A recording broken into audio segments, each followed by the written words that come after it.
Muy buena noche, un placer saludarlos en nuestro café virtual de Ames Vida, Transforma Vida. Le hemos llamado a este café virtual porque tenemos la intención de lograr que a través de estas reflexiones logremos justamente eso, transformar vidas. Ese es nuestro sueño. Hoy vamos a hablar de un tema que nos venía preocupando altamente y muchos de ustedes nos habían pedido hablar de él, del envejecimiento sano. Y en particular porque el envejecimiento sano no llega por azar. De hecho, cada lección diaria, lo que comes, cómo te mueves, cómo descansas, cómo gestionas tus emociones, construye el futuro de tu salud. Decidir bien hoy es regalarte un mañana con vitalidad y plenitud. Es la propuesta que estamos haciendo en este café virtual. Decidirse por elegir un estilo de vida que sea tu primera medicina es la decisión más significativa que puedes tomar hoy para asegurar un envejecimiento sano. El envejecimiento sano no es obra de la fortuna, sino del arte de decidir con conciencia. Cada gesto, cada hábito y cada cuidado de hoy que hago para mí son semillas que van a florecer mañana con un mañana pleno de fuerza, de serenidad y de vida. Somos una historia de lo que comemos, pensamos, sentimos y con quién nos juntamos, con quién compartimos nuestros días, horas y emociones. Ese es el cúmulo de la historia que sostiene nuestra salud para cuando estemos viejos o que puede convertirse en el lastre de expresiones de las más diversas enfermedades. Estamos convencidos que envejecer bien no es suerte, que es decidir bien cada día. Por eso quisimos enfocar este café virtual a reflexionar sobre qué estamos haciendo hoy para un mañana con calidad de vida. Quisiera darle en principio la bienvenida a nuestra presidenta, la doctora Marta Eugenia García, para que tenga la amabilidad de darle la bienvenida a nuestro invitado especial del día de hoy.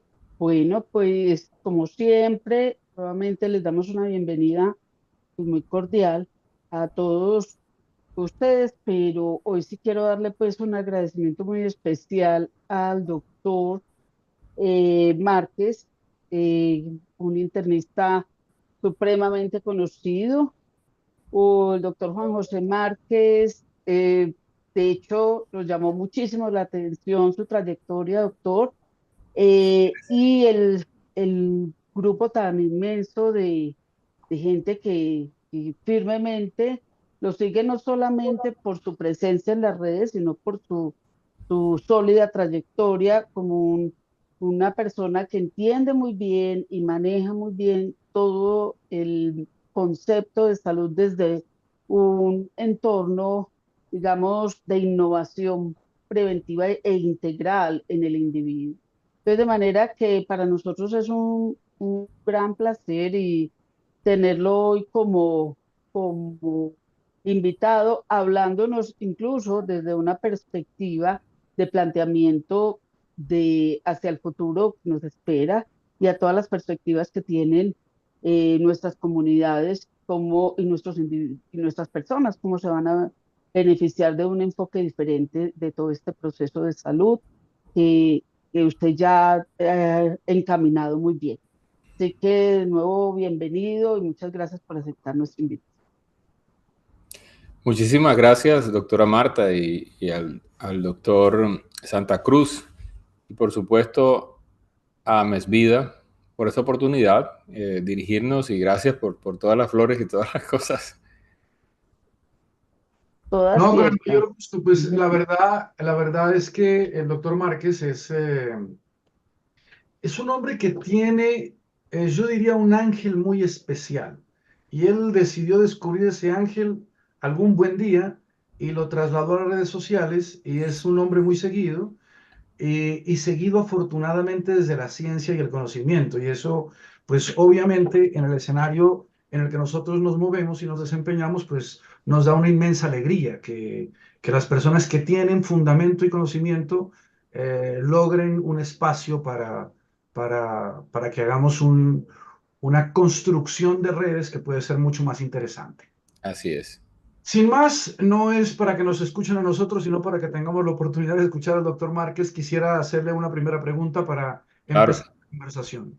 Desde la experiencia clínica suya, que es muy interesante porque él atiende pacientes todos los días en su consultorio, ¿cuáles son los hábitos que usted cree que más influyen en una persona para que llegue a la vejez con una buena salud? Si usted tuviera que escoger esos hábitos, ¿cuáles escogería? Sí, esa es una pregunta muy interesante y yo me voy a permitir de pronto responder esto un poco más bajo de pronto la ciencia. Si bien es cierto, pues indiscutiblemente crear redes sociales es un tema un poco complejo. De hecho, rápidamente, pues yo inicié fue en la etapa COVID, porque justamente en redes sociales pues no había nadie que hablara de COVID-19 en ese momento, hablando de médicos, ¿no? Y pues tú sabes que la desinformación fue muy grande en ese momento. Y me llamó mucho la atención en ese momento que a nivel de medicina interna pues no había nadie hablando de eso y en ese momento yo era el presidente capitular acá de la ciudad de Barranquilla en el Atlántico de la Asociación Colombiana de Medicina Interna. Entonces, no sé, sentí la necesidad de pronto de dar información al respecto, luego con algunas cosas en alcaldía y eso, y ese es más o menos, digamos, el inicio, la trayectoria. Luego esto nació fue por un tema simplemente de dar información que creo yo que debería ser una de las cosas por antonomasia de los médicos. Es decir, nosotros tenemos que dar información, nosotros somos educadores, básicamente educadores antes que cualquier otra cosa. Entonces, a la pregunta directamente ya en el tema de hábitos de vida saludable, no tanto se trata de lo que yo perciba, ¿ves? No tanto se trata de lo que yo crea, se trata de lo que la ciencia ha demostrado.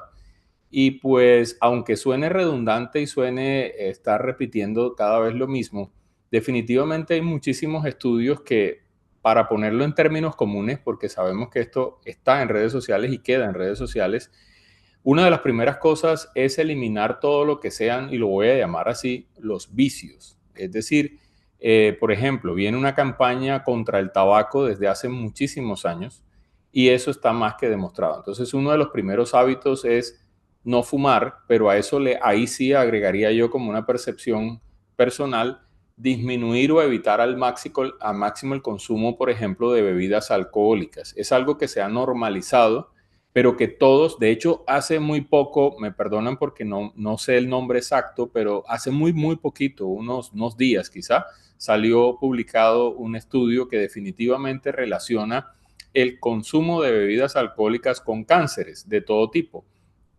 Pero lo más importante no es eso, porque eso ya lo sabíamos, sino que relaciona cualquier cantidad de consumo de alcohol. ¿Ves? Porque anteriormente de pronto se escudaba uno en decir, bueno, yo puedo consumir algunas bebidas alcohólicas ocasionalmente de manera, entre comillas, regular, sin tener problemas. No, realmente no existe ninguna dosis de bebidas alcohólicas. Por supuesto, nadie se va a morir porque el día de su cumpleaños se tome unas bebidas de cualquier cosa, de un brindis o un fin de año. Pero el tema es que no podemos permitir eso. Ahora, de pronto luchar en contra de la sociedad contra eso es muy difícil, pero al menos nuestra función, como dije, es informar y es educar. Ese sería de pronto lo primero, eso y las bebidas alcohólicas. La otra cosa, entonces, en segundo lugar, es el control del peso. Definitivamente, el control del peso está asociado a la aparición de muchas enfermedades que a su vez deterioran el ser humano de manera mucho más rápida. Entonces, si yo estoy en sobrepeso, y me incluyo, yo estuve en gran sobrepeso hace unos 10 o 15 años atrás, siendo una persona cuando joven bastante delgada, pero bueno, por temas igual, y por eso entendemos a la gente laborales y demás, uno se deja llevar y deja de hacer actividad física. Entonces ahí el desorden alimentario. Y ahí nos va al tercer hábito. Y el tercer hábito es aprender a comer, alimentarnos bien.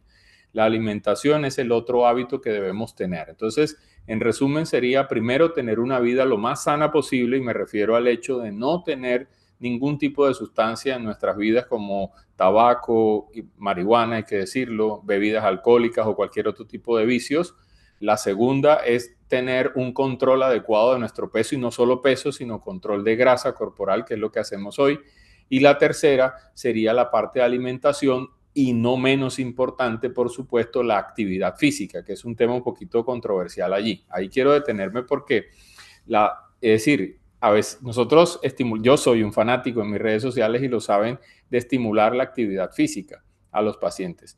Pero escuchaba yo, por ejemplo, al doctor León, que también tiene sus redes sociales y habla mucho del caso, y él decía algo que es muy cierto: el ser humano, por definición, técnicamente no debería hacer ejercicio, porque nosotros somos una máquina desarrollada para movernos. El tema es que nosotros tenemos que recurrir al ejercicio hoy, en este siglo, en la gran mayoría de ciudades, porque no nos movemos. Por eso es que recurrimos al ejercicio, y esa es la verdad. Entonces, por eso lo dejé de pronto de último, porque es un tema un poquito controversial, porque el ejercicio depende, ¿no? Depende, porque si somos citadinos como la mayoría de los que estamos aquí sentados en este momento, pues tenemos que recurrir a unas rutinas de ejercicio. Pero hay personas que son muy activas y que viven en unos entornos en los cuales se mueven mucho. Entonces, esos son, digamos, por definición, los hábitos de vida que hay que escoger y que hay que entender que no es un tema de la adultez, es un tema desde la infancia, y eso hay que cultivarlo para tener, y hay muchísimos estudios clínicos y revisiones que demuestran que esto no nos prolonga la vida, sino que nos evita que tengamos un desenlace final prematuro, vamos a llamarlo así, y con menos complicaciones. Pues doctor, yo creo que y Juan Carlos, en este momento el doctor nos ha planteado una cosa que conecta directamente con una pregunta que era obligada aquí.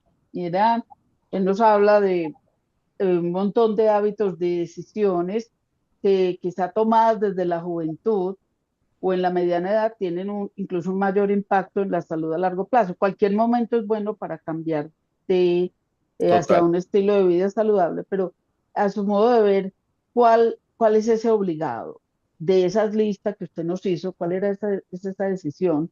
De pronto situándola en el contexto colombiano, a mí me sonó un montón Sí, lo del consumo de alcohol. correcto. Como la Mm. pregunta de pronto eran los hábitos de manera general, por eso hice ese listado previamente y sabíamos que íbamos a hablar de pronto de este tema. Y son cosas generales. Ahora, cada escenario es diferente y eso también es otro tema muy importante. En medicina hay que saber individualizar. No es lo mismo hablar de hábitos de vida con alguien que viva en Noruega, con alguien que viva en Bogotá, con alguien que viva aquí en Barranquilla, Estados Unidos, etcétera. Son ambientes completamente diferentes. Lo mismo por las profesiones también. Pero digamos, a tu pregunta, que me parece muy interesante, yo diría que definitiva, y esa es una pregunta muy chévere. Una vez me la hizo una colega, no, ella es nutrióloga, nutricionista de España, se llama María, tiene una página muy interesante, quienes no la conozcan, Comiendo con María, de España, y ella hacía esa pregunta al aire, y al aire preguntaba, bueno, ¿qué es lo mejor? Lo vamos a poner aquí blanco o negro, o sea, ejercicio o alimentación. Esa es la pregunta del millón. Entonces, yo te soy sincero, bajo mi percepción sería más importante la alimentación, ¿sí? Y sobre todo digamos, en el contexto Colombia, que tenemos un consumo de carbohidratos tremendamente alto, y no carbohidratos necesariamente malos, pero sí grandes cantidades. Sin embargo, y ahí es donde viene la controversia y lo bonito de la ciencia, es que la ciencia nos dice que, o sea, los dos son complementarios, ejercicio y alimentación, ¿sí? Pero si Debería ser una pusiéramos armonía. pero si los pusiéramos en una balanza, en realidad pesa más la actividad física, fíjate. La actividad física pesa mucho más porque si las personas son muy activas desde jóvenes, desde pequeñitos, y mantienen toda su vida, técnicamente el cuerpo adopta una forma, voy a tratar de traducirlo, de manejar todos esos tóxicos, vamos a llamarlo de alguna manera, hacer una mejor gestión de todas esas sustancias que a veces ingerimos y que no son buenas. Ojo, con esto no estamos diciendo en ningún caso, salga a tomar trago y después hace 50 kilómetros de... No, no, no, no. Eso lo Estamos equilibra. diciendo que en ciencia, si lo ponemos de esa manera, pues sí, habría que hablar un poquito más del ejercicio, pero es que en realidad son complementarios, entonces no podemos separar, ¿no? Entonces, decir uno solo es algo que no me parece que debe ser. Entonces, de eso, yo digo esos dos. Alimentación, definitivamente, y en el contexto de Colombia mucho más. Aquí en la costa atlántica, por ejemplo, comimos cualquier cantidad de harinas, panes, fritos, empanadas, toda esa cantidad de cosas, ¿sí? Yo recuerdo cuando estaba pequeño, a mí me decían, y luego cuando entré a la universidad, no, es que eso en Colombia, en el interior, es donde comen papa y no sé qué, mentiras. Allá comen de pronto tubérculos y eso, pero de verdad la mayor cantidad de harinas y eso se comen por acá. No por nada, cuando uno revisa la prevalencia de diabetes en Colombia, en la costa atlántica, es una de las más altas. De las más altas prevalencias que tenemos de diabetes en este momento, estamos entre el 10-11%, algo así más o menos. Doctor Márquez, el envejecimiento, el paso de los años es inevitable. Algún día, pues, vamos a terminar de todas maneras viejos, no hay opción. Total. Disculpe, le hago una pregunta. ¿Usted cuántos años tiene? Y le hago 53 años. 53, porque hay gente que solamente nos está preguntando, ¿y cuántos años tiene él? ¿Y cómo está envejeciendo él? Porque dice, bueno, y estos hablan y hablan, y a ver, ¿y cuántos años tienen y cómo es que están envejeciendo? El envejecimiento es inevitable. Usted tiene 53 años. ¿Qué parte está bajo su control? Y obviamente, ¿qué parte está bajo el control de las personas? Porque si el envejecimiento es inevitable, ¿qué tengo yo bajo mi control para lograr que ese envejecimiento sea suficientemente sano, o que sea bueno, o que tenga calidad de vida? Muchos. O sea, en medicina nos enseñan que hay unos, yo lo digo de esta manera. Yo puedo ir a una notaría hoy día y cambiarme el nombre, ¿sí? Yo puedo incluso en muchos países cambiarme hasta el género, si quiero, en una notaría, legalmente, ¿correcto? Pero jamás en la vida uno puede cambiar ser el hijo de su papá y el hijo de su mamá. ¿Listos? Y no me estoy refiriendo a nada de cuestiones de amor ni nada de esto, no, estoy hablándome a la herencia. Es decir, mis padres, que en paz descansen, y es cierto, ambos fallecieron el año pasado, diabéticos, hipertensos, con todas las complicaciones del mundo, y acá entre nos, ninguno de los dos era tomador de alcohol, fumador. Bueno, de pronto mi madre en su juventud fue bastante fumadora, pero de resto tuvieron una vida bastante buena. Pero desafortunadamente la herencia pesa, y pesa muchísimo en ambas familias. Entonces, esos factores no están bajo nuestro control y son cosas que pueden aparecer. Sin embargo, la ciencia nos ha dicho que si uno tiene buenos hábitos de alimentación, buenos hábitos de vida en actividad física, y otro tema muy interesante que vamos a tocarlo tangencialmente en este momento, y es las relaciones interpersonales, o sea, pues somos seres sociales, todo eso que es la paz mental, que llamamos de alguna manera, puede retrasar en algunos casos la aparición de muchas enfermedades. Entonces eso hace que uno tenga un mejor envejecimiento.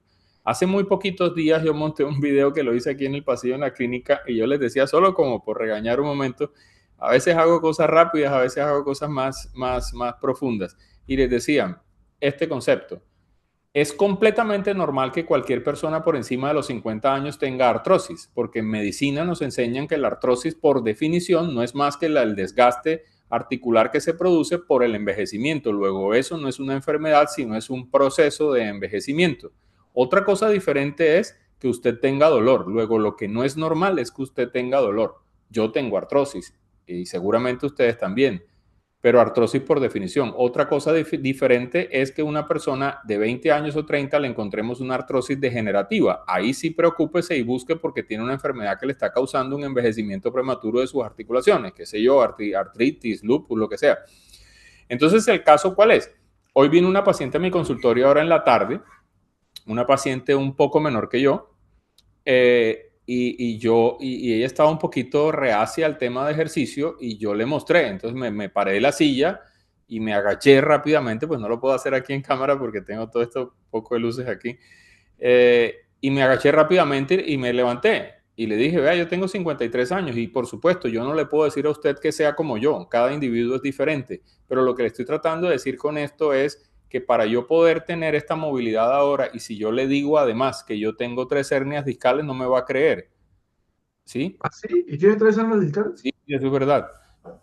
Y de hecho terminé en el 2019 un mes en la cama tirado, que yo terminé en depresión, que no me podía mover, el dolor era terrible y todo, pero fíjate que una de las personas que más me estimuló a renovar y hacer el ejercicio nuevamente y todo fue un amigo neurocirujano que me trata, porque yo pues como buen médico dije, no, pues hagan lo que tengan que hacer, ¿sí? Pero él no, él me dijo, no, mira, tú es la primera vez que te pasa esto, entonces me estimuló más y de hecho desde esa época hago más ejercicio todavía. Y el ejercicio se convirtió en mi terapia y ya no tomo ningún analgésico ni nada. Por supuesto, como dije ahorita, cada ser es totalmente diferente y no todo el mundo responde igual. Luego, el hecho que a mí me haya sucedido esto no quiere decir que otra persona se vaya a recuperar de la misma manera. Pero lo cierto es que al hacer yo este ejemplo de agacharme y demás, le mostraba a ella, sí, a mí me traquean las articulaciones, por supuesto que me traquean, porque tengo 53 años de edad y eso nos pasa, pero a mí no me duelen. O sea, yo cuando escucho a la gente que dice, me duelen las rodillas, no sé qué, y gente mucho más joven, gente de 40 años, yo digo, ¿qué será eso del dolor de rodilla? Yo los trato porque sé lo que es por fisiopatología, pero no sé, es como una actitud mental, ¿sí me explico? De que se preparan a que la vejez necesariamente es algo malo. No, la vejez es simplemente una etapa en la vida. Es una etapa en la vida. Entonces, ¿qué cosas tengo yo bajo control? Pues las cosas que tengo bajo control es todo lo que está a mi alrededor, que de alguna manera es lo que terminamos englobando en el concepto también conocido como la epigenética. Es lo que nos modifica al ser humano. ¿Y qué nos modifica? Pues los hábitos. Entonces, ¿qué puedo modificar yo en el día? Yo puedo modificar quedarme sentado todo el día en el escritorio haciendo consulta, o entre 2, 3 pacientes, de repente si faltó uno o alguno que se demora o lo que sea, de pronto me levanto y hago 5 sentadillas o lo que sea. Eso lo puedo modificar yo. ¿Ves? Yo puedo modificar levantarme un poco más temprano en la mañana y hacer una caminata, o levantarme y bañarme temprano y no quedarme tirado en la cama. Yo puedo modificar que si de pronto me dio ansiedad por comer algo, tal vez no lo coma y con disciplina evite eso, y de pronto el fin de semana voy y comparto con mi familia algo y como.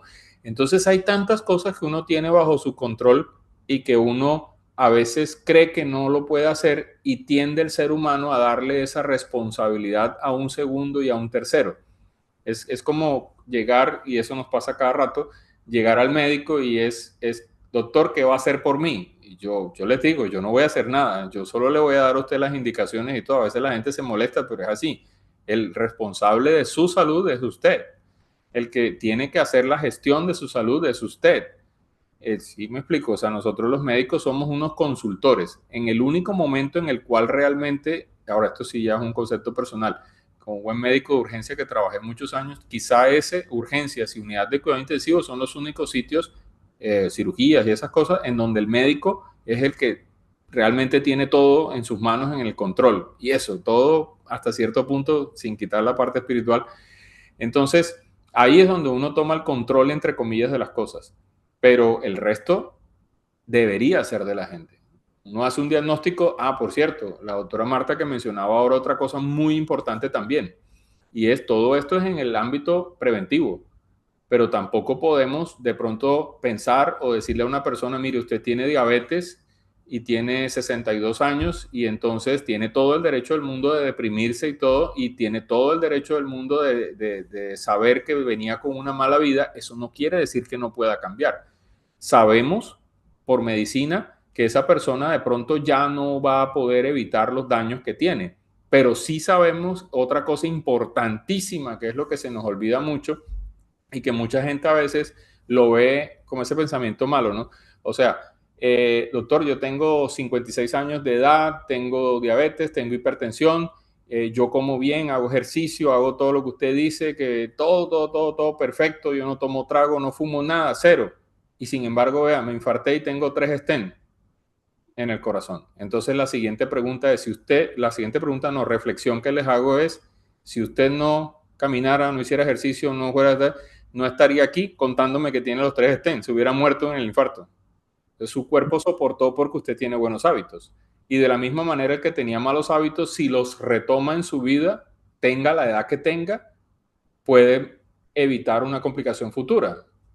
¿Ves? Entonces, esto es un tema complejo y un tema al que hay que trabajar bastante, y que tampoco podemos evitar que la sociedad caiga de pronto en el sedentarismo y en la mala alimentación. Eso siempre va a estar ahí. Pero como digo, nuestra labor es educar. Y estos cafés virtuales y las redes sociales, pienso yo que son el apoyo más grande que tenemos los médicos hoy día. Y aunque no nos guste, bueno, todo el mundo de pronto no le gusta pararse frente a una cámara, hablar y eso, pero los que sí les guste o los que quieran, siempre les digo, háganlo. Porque si yo impacto aquí a 2 personas, esposo, esposa, que vinieron aquí hace un rato, son 2 personas que impacté, y quizá de pronto el mensaje les gustó, si les gustó, y se lo cuentan a 2 amigos o lo que sea. Total, al final del día impacté como a 5, 6, 10 personas como mucho. Pero aquí ante esto, ese video queda aquí guardado. ¿Cuánta gente lo va a ver? ¿Cuánta gente lo va a compartir? Son millones literalmente de personas. Usted ha tocado ahí temas supremamente importantes, doctor. Uno, me gustaría, perdón, eh, a cuando estaba hablando de decisiones, de señales, de cambios y de decisión. ¿Cómo una persona puede identificar señales tempranas de que su envejecimiento no está siendo saludable y actuar todavía a tiempo? Sí, eso como todo, casi siempre me preguntan en la universidad, me decían así, yo creo que me quedé igual, el doctor depende, todo depende del contexto que tengamos. Entonces, por ejemplo, una de las cosas, hablando ahorita de lo del tema de la artrosis, es eso. Si yo soy una persona que tiene, digamos, más de 30 años, estoy en la cuarta década de la vida ya, y soy una persona que todo me duele, que todo me molesta, que todo, ya eso no es normal. Puede ser una enfermedad, pero también puede ser consecuencia de malos hábitos en cuanto a no movernos, a no tener actividad física, por ejemplo. Entonces, una de las cosas es los dolores y las cosas de pronto de manera muy prematura. Digamos que entre comillas es esperado que una persona tenga una cierta limitación de movimiento por allá entrado los 75 más o menos, pero una persona técnicamente si tiene buena movilidad debería tener bastante agilidad incluso pasado los 60 años de edad. Esa es una cosa.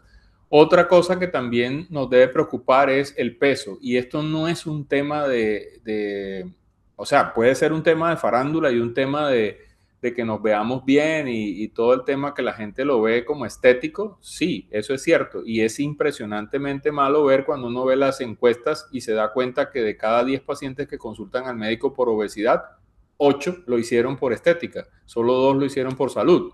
Y a mí me preguntaban una vez en un noticiero y me preguntaban que por qué pensaba yo que no mejoraban las personas con obesidad en el mundo. Y yo le dije, por eso, porque es que la mayoría de gente no entiende que la obesidad no es un tema de estética, es un tema de salud.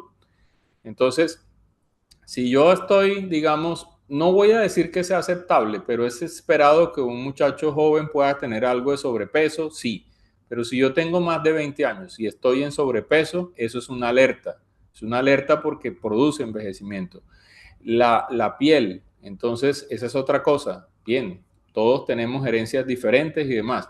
Pero si yo soy una persona de menos de 50 años y tengo una piel áspera, supremamente arrugada y demás, eso es un síntoma indirecto de envejecimiento.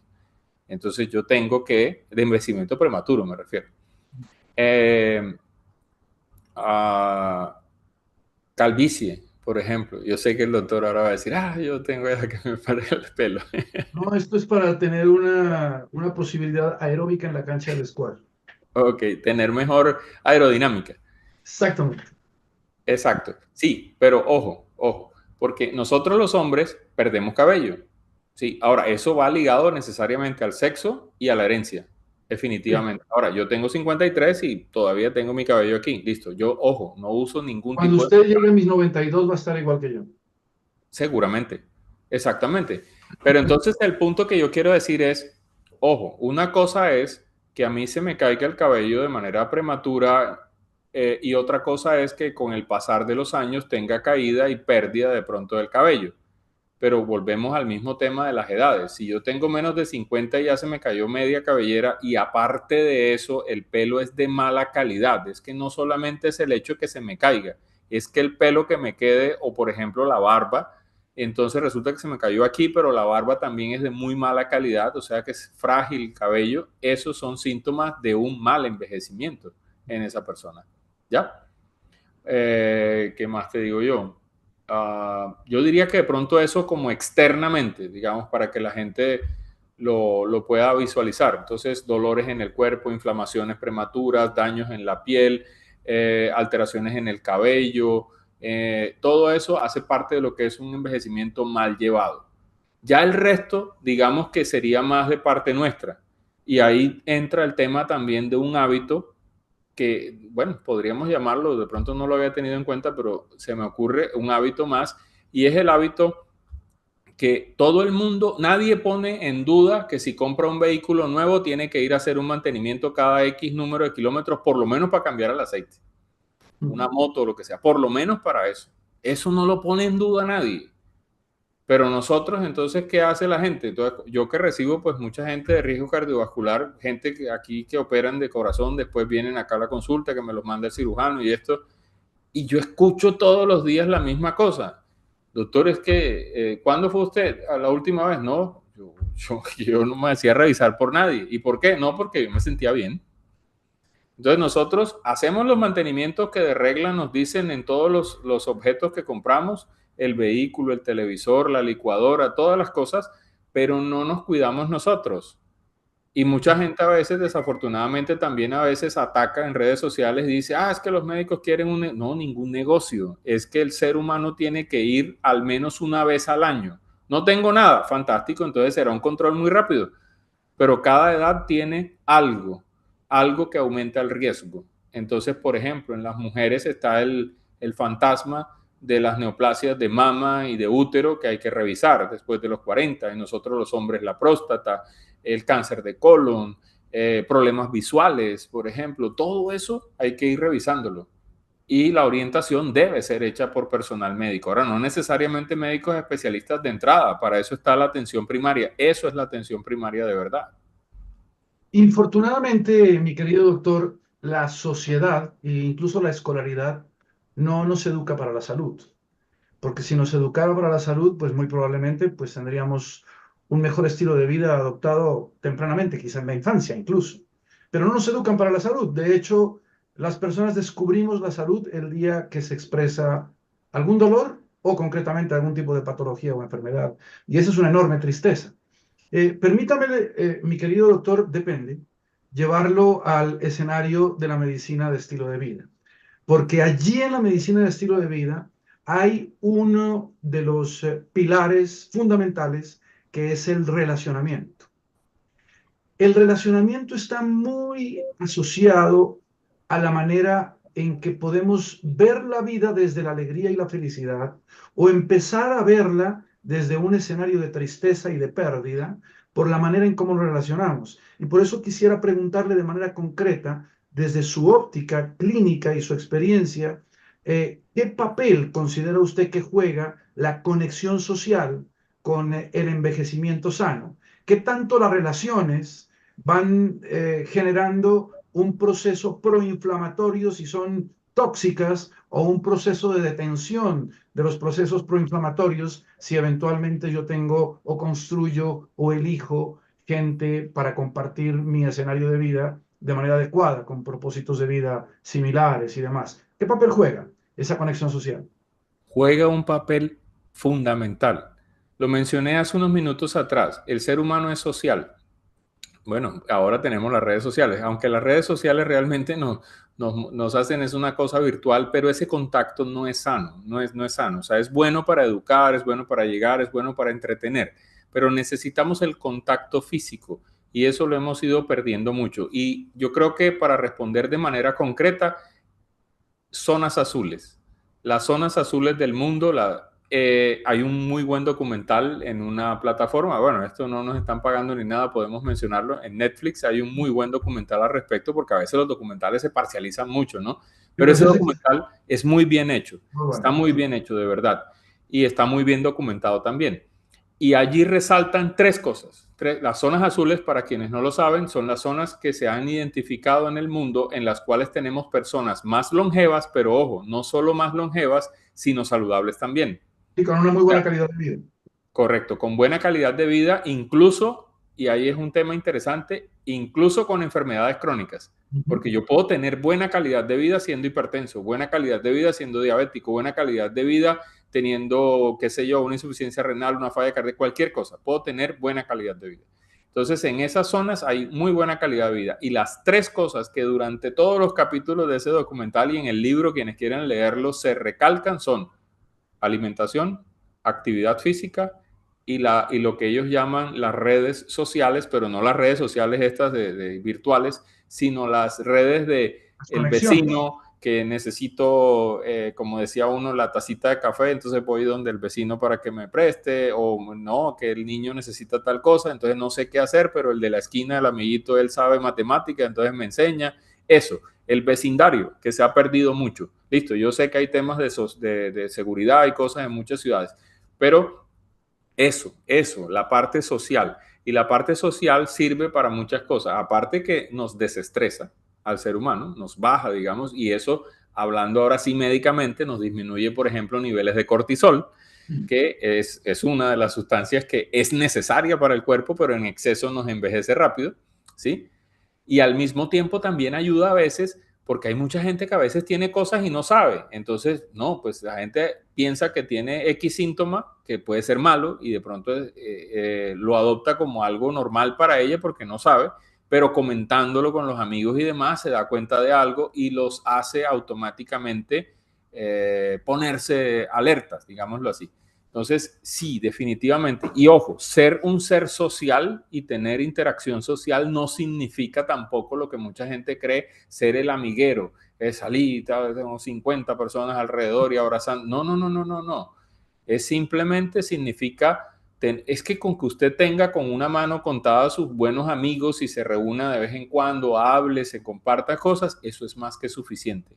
Pero mantengan ese contacto físico, ese contacto de piel, de ese contacto de estar preocupados por alguien, eso nos da un propósito de vida. Doctor, usted nos ha dado un montón de pautas que realmente es difícil priorizar porque como que todas son fundamentales, pero si usted pudiera resumir una sola recomendación clave para los muchachos entre 30 y 50, acuérdese pues que muchachos son todos los que tienen los mismos años que uno menos, ¿cierto? Sí, por Esos definición jóvenes de 30. es muchacho todo el que está debajo de uno y es joven todo el que tiene más o menos la edad de uno. Sí, exacto. Eso es muy difícil y créeme que lo he pensado mucho y todo, pero no, realmente no hay una sola recomendación que darles. Yo lo que les diría es, sean abiertos, déjense guiar, escuchen a los mayores, escuchen a cada quien tiene su función en esta vida. Entonces, pues yo busco al mecánico para que arregle el carro, yo busco al ingeniero para que haga las cosas. Entonces, los médicos, hoy en día en esta desinformación que tenemos, la gente se deja llevar mucho por tonterías y cosas que venden mucho, ¿verdad? Entonces lo primero es, lo digo y tú dirás, ¿y por qué si estamos hablando de hábitos de vida, el doctor sale con eso ahora? Porque estamos en la era de las redes sociales.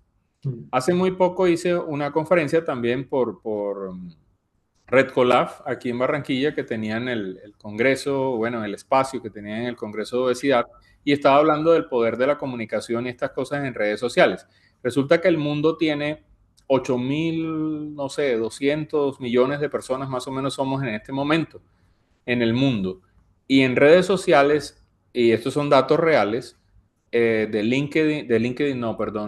Linktree, que es una de las plataformas comerciales más grandes que hay alrededor de 5.000 millones de usuarios activos. O sea, activos. 5.000 millones obviamente habrán copias y habrán bots y todo, pero 5.000 millones de usuarios activos en redes sociales. Nosotros los médicos a veces estamos minimizando el poder de las redes sociales. Entonces, por eso hago el comentario, porque estamos en la era de las redes sociales y no podemos, nadie, eso es tontería, ponerse uno a pelear con que no, que los hijos no abran redes. No, no, no, no. Todos tienen que abrir redes. Lo que hay que hacer es un uso racional y un buen uso de ellas. Entonces, a todas esas personas jóvenes es, si usted quiere escuchar orientación, porque las redes sociales no reemplazan a un médico, entonces busca médicos y busca médicos reconocidos y certificados, no cualquier charlatán que hable por ahí de ventas. Entonces, esa es una recomendación ahí. Ahora, en lo físico, yo diría un poquito más atrás de los 30, yo diría que quienes somos papás, estimular la actividad física en los niños. Y los jóvenes que lo han perdido, se los dice a alguien que le pasó y a todos nos ha pasado. Entonces, no se crean que porque están en su mejor etapa de productividad, porque preguntaste esa etapa de la vida de los 30 años, entonces, no, fresco, eso dele duro al trabajo y no se preocupe por su cuerpo. No, señor, hay que preocuparse por nuestro cuerpo y tener actividad física. Y a los niños, bueno, ya eso es un trabajo de padres. Los niños aprenden, por ejemplo, de nosotros, quiero decir, y hay una labor que es la labor institucional y la labor política. A nosotros a veces dicen, no se debe hablar de política ni de religión, pero hay que meterla, siempre hay que meterla. Y las instituciones hay que mejorar eso. O sea, no voy a caer en el cliché aquel de que todo tiempo pasado fue mejor, pero en épocas pasadas, en mi juventud, yo recuerdo que en el colegio, que por cierto que aquí enfrente de la clínica donde terminé trabajando, eso no lo creo, y yo tenía actividad física en la semana, 3 veces a la semana de manera obligatoria. Y a veces había ocasional los que estaban en selecciones de deportes y lo que sea, hacían un día más o 2. Conclusión, todo el mundo hacía mínimo 3 o 4 días de la semana algún tipo de actividad física.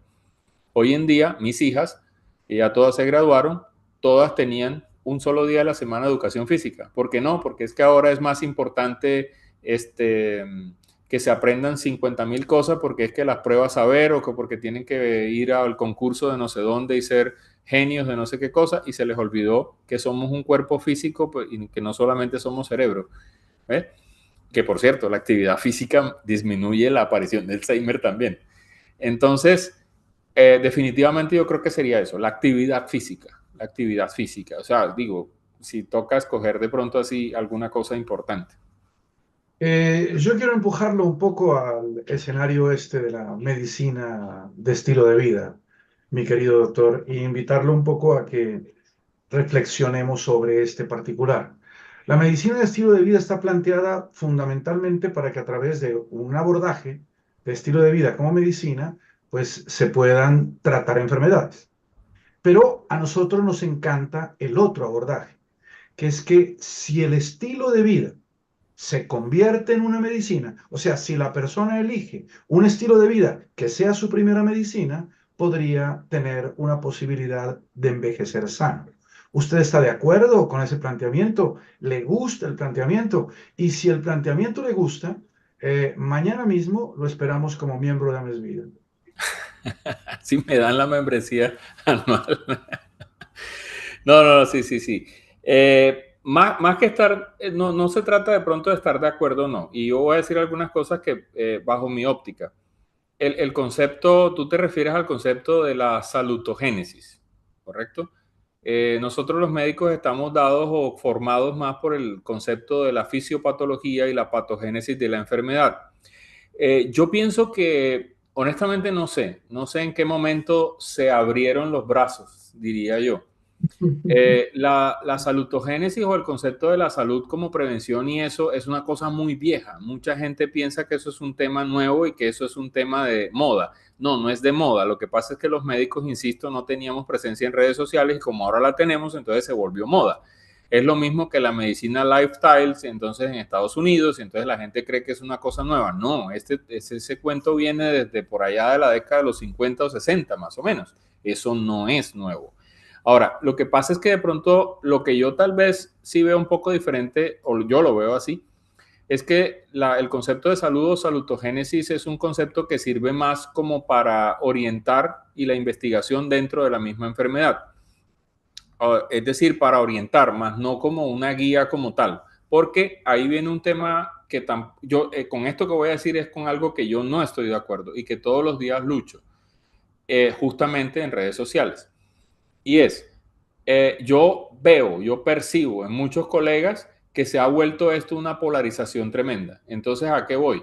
Es o una medicina de estilos de vida saludable o una medicina de intervenciones farmacológicas, quirúrgicas y tratamientos. ¿Me explico? Y no, eso no puede ser. Entonces, y lo vamos a ver de esa manera, de que la salutogénesis entonces esa es la clave y la panacea. No, definitivamente no. Pero pienso que es algo que los médicos debemos y esa es justamente la labor nuestra y ustedes la están haciendo precisamente con esto y con toda la presencia que se hace en la comunidad y educar también hacia los médicos que vienen en formación. Y es explicarles la génesis de la enfermedad, sí, porque tenemos que saber, si no, cómo intervenimos a los que están enfermos y a los que no tienen idea de la parte médica. pero también en hacerles entender que existe una medicina preventiva en la parte de salud. Una medicina, ojo, que ahí es donde yo entro en la dicotomía ahí. La medicina de estilos de vida no puede nunca jamás, y hay colegas que lo hacen, desafortunadamente hay algunos que lo hacen y lo venden la idea en redes sociales. Entonces le venden la idea a las personas que haciendo eso es algo que va a hacer que dejen sus tratamientos, que dejen sus medicinas. Eso no puede ser.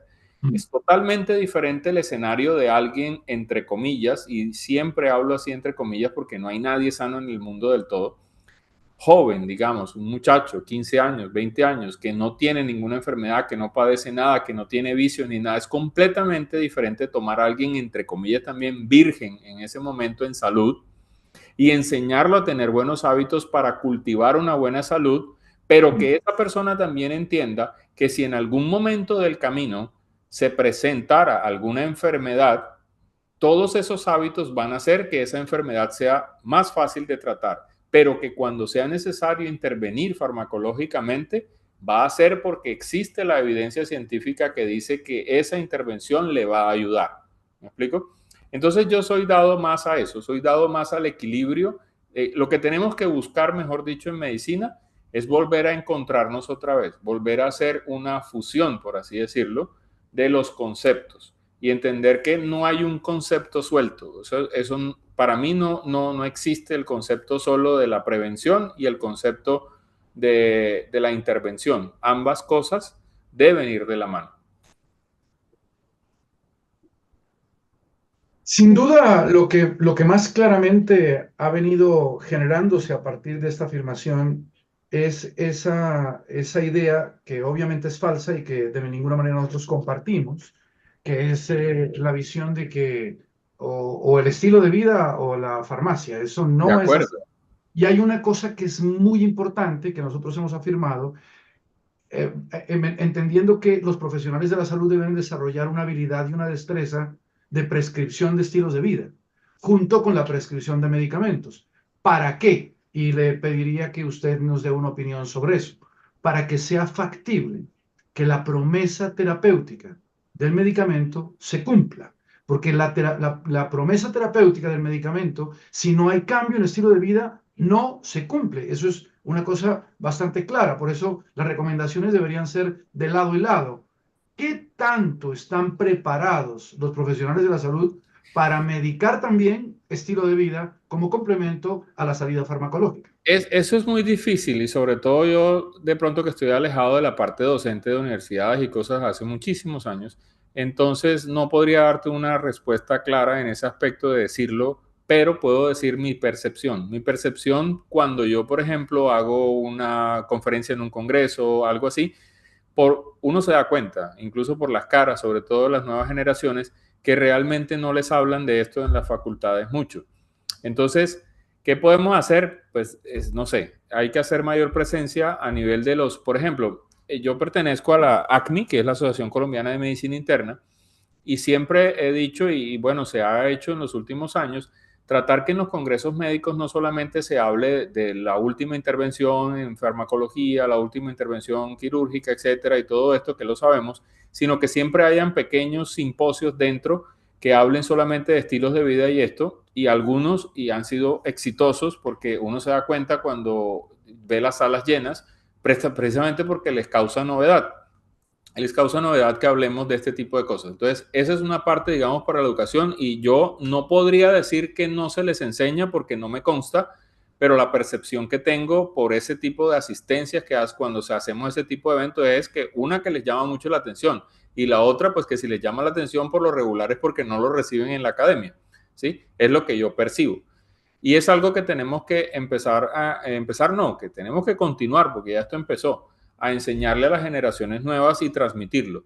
Los médicos no podemos sabérnoslas todas, tenemos que aprender a decir no sé en cualquier concepto, pero yo puedo no prescribir de pronto hacer ejercicio porque yo no soy especialista en medicina del deporte, pero tenemos que hacer redes internas también y saber que mi paciente tiene que ir a una parte de rehabilitación, tiene que ir a hacer ejercicios a otro lado y todos los colegas tienen, eso es lo que se llama, es que lo más bonito y al mismo tiempo frustrante es que todos lo sabemos. El paciente tiene que ser manejado de manera multidisciplinar, pero aún así a veces los egos nos ganan y queremos manejar al paciente solo y no, uno tiene que saber, y si usted es experto en manejar toda la intervención farmacológica, hágalo, pero en ese momento usted también tiene que saber que tiene que darle la orientación al paciente y la confianza para que vaya también donde otro colega que le va a hacer la rehabilitación de ese dolor que tenía, de esa debilidad muscular, incluso fíjense cómo, por ejemplo, en la enfermedad pulmonar obstructiva crónica, la EPOC. La EPOC, entonces todas las intervenciones hoy día, entonces uno ve el 99% de las intervenciones son el super ultra mega inhalador que salió hace poquito. De hecho, ya incluso por primera vez salió un inhalador que disminuye mortalidad, porque antes no disminuía mortalidad. Y todo eso, listo, todo eso lo sabemos, sí.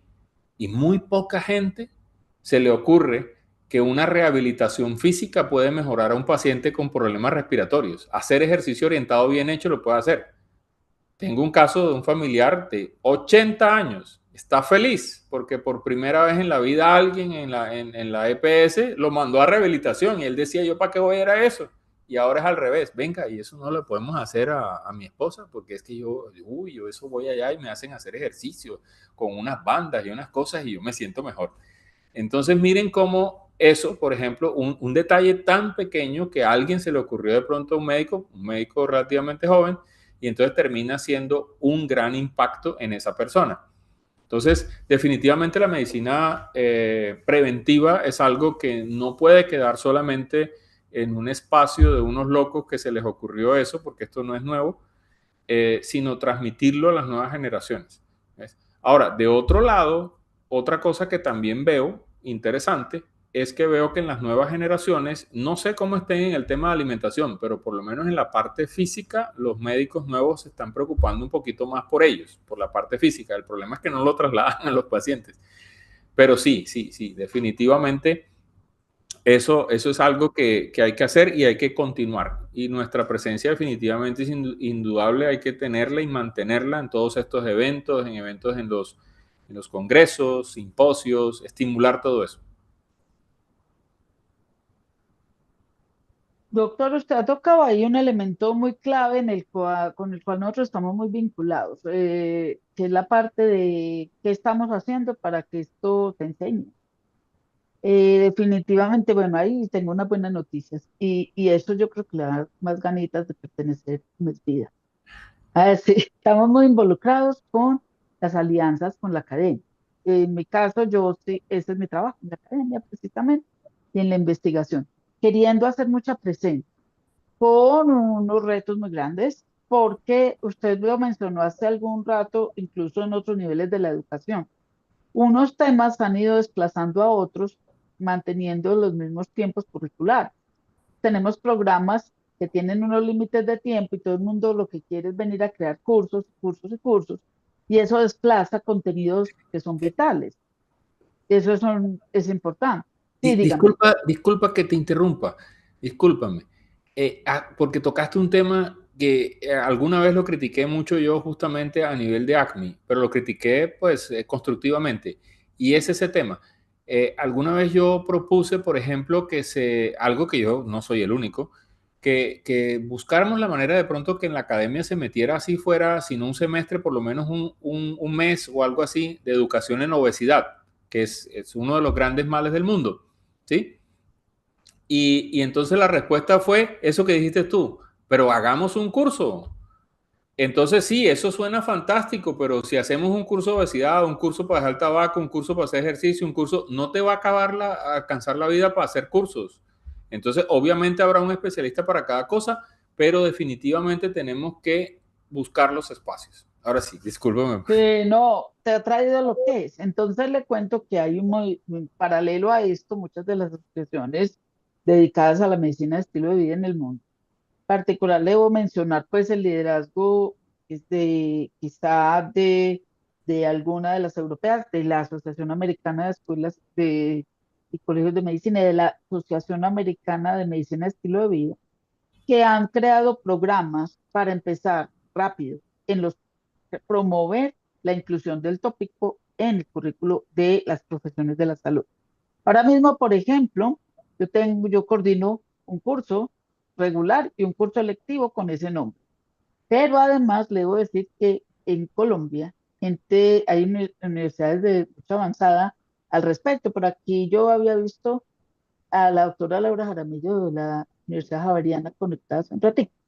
En la Universidad Javeriana aprobó la inclusión de la medicina de estilo de vida como un tópico curricular obligado de contenido. O sea que nos estamos moviendo al respecto con estrategias de integración muy valiosas. De manera que ahí vamos, pero necesitamos mucho camino y necesitamos las alianzas con las organizaciones científicas, académicas, con Ascofame y con la universidad. Eso está dentro de la misión integral de AMESVID. Esa es parte de esas alianzas académicas, reconocemos que son fundamentales. Fantástico, y eso es lo que hay que hacer. Entonces, desde el punto de vista universitario y todo, es ese. Ahora, desde el punto de vista, como dije yo hace un rato, de congresos y de simposios, es que definitivamente yo pienso que no es por darles visión y esto y lo otro, sino que definitivamente hay que tener los espacios de hábitos de vida saludable, llamémoslo así o como quieran, o estilo de vida, pero hay que tener esos espacios en todos los congresos. Y los congresos, o sea, de todas las profesiones, pero digamos que los que más impactan, sin minimizar otras profesiones, porque sabemos que cada una de las especialidades es importante, pero definitivamente los que más impacta es cardiología, medicina interna y endocrinología, ¿sí? Entonces, y si me están escuchando un ortopedista o un neurocirujano, no se trata de decir que cada profesión o que esas profesiones no impactan, no. Se trata es de que tenemos que tener claro que la mortalidad cardiovascular en el mundo es la causa número 1. Y esa causa está comandada justamente por los clínicos, por tanto, en esa parte que es donde tenemos, digamos, asistencia masiva de colegas en formación, de colegas en formación de residencias y de médicos ya graduados, es donde hay que hacer presencia a eso, porque esa es la única manera de que todos los colegas vayan viendo y se vayan enterando de las cosas nuevas que hacemos.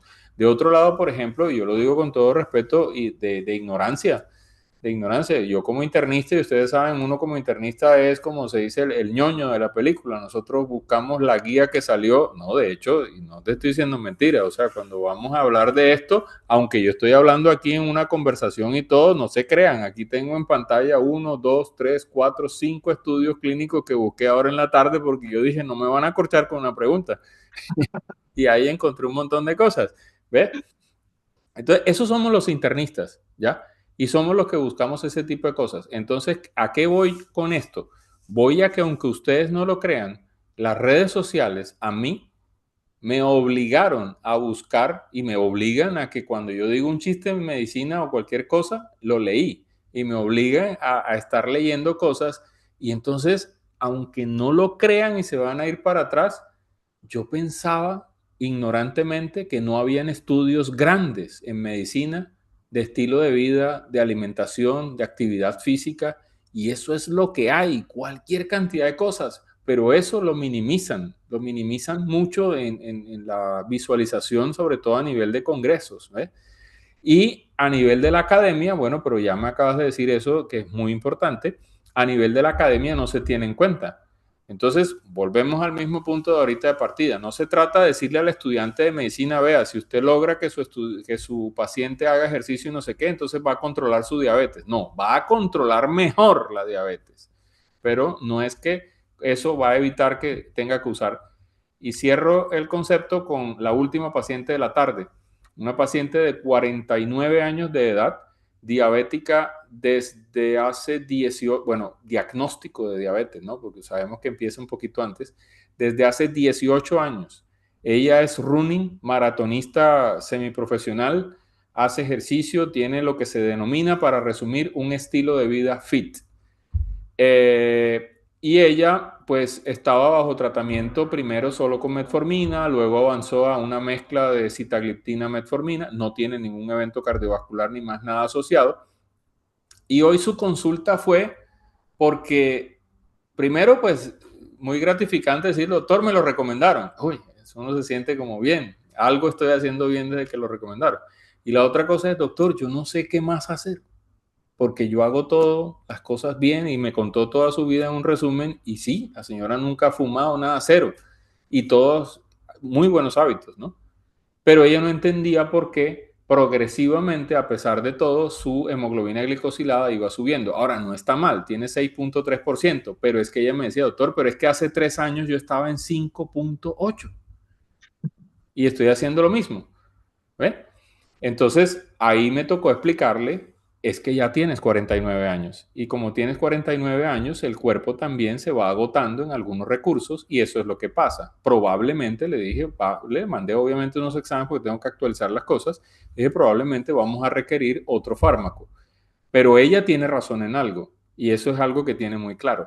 Y es, la meta en diabetes no es 6 puntos, eso es un tema de otro webinar, no es 6.5%. 6.5% de glicosilada es la meta de salud de lo que se llama salud de población, para mantener a la población con un riesgo moderadamente bajo. Pero la meta individual es que nuestro paciente esté lo más cercano o incluso debajo de 5.7% de glicosilada. Esa es la meta. Y ella estaba preocupada por eso, porque apenas hace 2 años se le empezó a subir de ahí. Esa era toda su preocupación. Entonces, esta paciente tenía muy claro que tenía que usar todo, pero pues ella de pronto realmente estaba un poquito deprimida porque ella pensó que era que estaba haciendo algo mal. Y no, realmente no, era simplemente que ese es el transcurso de la enfermedad. Hizo usted alusión a las realidades individuales, que es muy importante y muy seguramente la persona que estuvo con usted a sus 49 años está muy cerca de eventualmente entrar a la menopausia y tal. Claro, todos esos cambios metabólicos, pues muy seguramente También, así es. están afectando. Pero independientemente de la situación personal, hay algo con lo que quisiera redondear como última pregunta. Usted lo ha dicho durante todo el tiempo, pero me encantaría que fuera como el remate de esta charla tan agradable que hemos tenido con usted, mi querido doctor Márquez. Y es que siempre nos hemos preguntado si la salud, no la enfermedad, la salud debe atenderse en el consultorio o debería atenderse en las decisiones del día a día, dónde vivo, dónde trabajo, dónde me divierto, dónde estudio. ¿Cómo hacer para entender que la salud se atiende en esos lugares, desde el escenario de la decisión individual y no necesariamente en el escenario del consultorio? Porque pues parecería como si estuviésemos llegando tarde. Y en realidad lo estamos haciendo, estamos llegando tarde, porque sabemos que los diagnósticos, me robo las palabras de un amigo cardiólogo, me decía, es que cuando yo hago diagnóstico de falla cardíaca, y me van a perdonar la expresión, ya el paciente está jodido, porque ya cuando yo lo estoy diagnosticando ya está hinchado, está lleno de líquidos cuando me llamaron a la clínica. Entonces la pregunta es, ¿y qué pasó con ese paciente antes? ¿Quién trabajó por ese paciente? ¿Quién le dijo a ese paciente qué hacer y qué no hacer? No sabemos. Entonces nosotros estamos, digamos, en la pirámide, en la parte de arriba, y estamos recibiendo un paciente con patologías y con daños ya de órgano blanco, muchos de ellos irreversibles. La salud debe ser manejada en ambos lados. La salud no puede ser solamente del consultorio. La salud tiene que ser manejada afuera también. Y la manera de manejarla afuera, pues es el concepto, y es algo que tampoco es nuevo, que es la salud pública. El problema que yo veo, y eso no es de Colombia, eso es de todas partes, es que la salud pública, entonces la misma historia, cuando empiezan a meterle recursos económicos y eso, todo el mundo quiere que dé resultados y se vuelve solamente un tema de cifras, un tema de números, un tema de cuántos vivieron, cuántos murieron, cuántos están con obesidad, cuántos no. Es simplemente un número es unos indicadores y se nos olvida la parte holística del ser humano. Entonces, eso empieza desde la escuela. Entonces, hay que renovar otra vez en las escuelas una cosa, voy a mencionar un nombre cuando yo estaba pequeño, que era Cátedras de Comportamiento y Salud. Entonces, llámenla como quieran, llámenla cátedra de estilo de vida si quieren, pero el punto es que a los muchachos desde la escuela hay que enseñarles y eso es, entonces, afuera del consultorio, yo pienso que lo que hay que manejar es prevención y hay que manejar empoderamiento de la gestión de la salud. Eso hay que manejarlo durísimo, el empoderamiento de cada ser humano y eso empieza desde la juventud, ¿no? La gente tiene que entender que si en la casa el abuelito tiene diabetes, todos tienen diabetes. Bueno, no tienen, pero me refiero, ¿me entienden? todos tienen diabetes, quiero decir de que todos deben ayudar a ese abuelo a que esté bien y todos tienen que, porque no hay derecho que si el pobre abuelo no puede comerse un helado, entonces yo llegue con un litro de helado y me le ponga enfrente al abuelo a comer el helado. No, eso es malo. ¿Listo? Entonces, esa es la parte para mí por fuera. Y en el consultorio, definitivamente nosotros tenemos que manejar la patología. Eso no hay nada que hacer. Para eso nos forman. Y hay que hacerlo porque alguien tiene que hacerlo. Pero como dije hace un rato, dentro de la patología tenemos que tener un espacio, así sea un minuto, de darle una recomendación al paciente y si no lo sabemos hacer, no lo sabemos hacer y lo derivamos donde quien sí lo sepa hacer. Y de esa manera es como podemos trabajar y articular los equipos, porque no es, el paciente no va a nutrición porque el paciente, bueno, sí va al que está enfermo, pero que no sea ese el único motivo. El motivo es que yo tengo las salas y mañana voy al programa de diabetes donde voy, en un sitio aquí en Soledad, tenemos una corte de 13.800 pacientes con diabetes, ¿sí? Que tenemos que ver con un equipo de médicos generales, está nefrólogo, bueno, hay de todas las especialidades, pero yo soy el internista más viejo allí, tengo ya 10 años. Y el tema es, yo siempre me pregunto, ¿y a quién trato yo, por ejemplo, en obesidad? Al que ya está obeso. Entonces me mandan al que está obeso. Y entonces yo pregunté una vez, venga, ¿y por qué no hacemos mientras están en la sala de espera ya, no de nosotros, de los especialistas, sino allá de atención primaria, de consultas generales, ¿por qué no invitan a la gente y les hacen, doctor, porque eso nos cuesta? Bueno, a nivel de la IPS, y eso es otro tema de plata y salud, pues sí, ellos tienen unos recursos limitados, pero entonces ahí es donde hay que entrar a las políticas de salud. Se habla y se habla hasta por los codos de medicina, de prevención, de atención primaria, pero la están enfocando mal. Es que la atención primaria no es tener un médico que vaya casa a casa. La atención primaria es que hay que hacer talleres de educación física, hay que hacer talleres de alimentación en las escuelas y en las clínicas. Es que, mire, si usted trae a su papá que está enfermo, pero ustedes no están enfermos, los invitamos que los sábados tenemos aquí abiertos unos cursos de alimentación. No, porque yo no tengo nada. No, yo sabemos que no tiene nada. Simplemente queremos enseñarle a hacer cosas. Eso es la salud realmente preventiva. Entonces, por eso digo que no podemos abandonar porque los escenarios están. El punto es buscar los recursos y que se entienda que esos recursos a su vez nos ayudan a evitar a largo plazo, que ese es un tema con el que no está familiarizado mucho, pareciera pues que no están familiarizados mucho los entes regulatorios de lo que son ministerios de salud y esas cosas, cuando se les habla a largo plazo de eso. Pues doctor, yo creo que a través de esta conversación que ha sido pues tan productiva, hemos abordado un montón de facetas, desde la parte de los cambios, de los ajustes y perspectivas que debemos hacer desde como proveedores de salud, el trabajo multidisciplinario, la formación de nuevos profesionales, el llegar al paciente, el acercamiento a la educación, el empoderamiento del paciente. De manera que ha sido una conversación, pues, como que nos ha abierto puertas para continuar en otros espacios y en otros momentos. De todo se podría hablar toda la noche. Así que Sí, le muy queremos rico, agradecer pero mucho, el sí. tiempo, Muy y por eso bueno, me traje mi cafecito aquí, bueno, no lo hagan, aunque esto queda grabado, y para los que no, claro. los que están viendo y no asistieron de manera directa, estamos en este momento a las 8:11 de la noche, Colombia. Si no lo han hecho, no lo intenten en casa y no estoy con bromas, aquí hay café de verdad, creo que se puede ver ahí un poquito, sí es Poquitico, café. Y no es sí. tanto porque el hecho sea un café de salud que estamos hablando hoy, sino porque me gusta mucho el café, que ese es un tema interesante en medicina, el café. Café, Pero digo, no lo buenísimo. intenten en casa es porque yo soy tolerante al café. A mí me da lo mismo, yo me puedo tomar un café a la 1 de la mañana y a la 1:15 estoy durmiendo. También. Pero de manera Sí. general no, ¿vale? Pero sí, o sea, disfruten, empiecen por eso, empiecen por compartirse un cafecito con sus amigos, tener interacción, de vez en cuando distenderse, hablar, abrir todos estos espacios. Y de verdad, muchísimas gracias por la invitación. No, Espero sirva de ayuda y aquí pues tienen un amigo y para cualquier otra ayuda que necesiten o cualquier otra cosa que necesitemos a través de redes sociales. Pues, muchísimas gracias. mi querido Juan José, un gratísimo placer haber estado con usted. Mil gracias por la generosidad de su tiempo, por la claridad conceptual y por esta cercanía tan interesante que vemos en usted con el tema de medicina de estilo de vida. Mil gracias por su tiempo, por su amabilidad. Un placer Gracias. haber compartido este rato con usted. Una Bye, feliz bye. noche a todos. Hasta Muchas luego. gracias. Hasta luego, que estén muy bien, muy amables.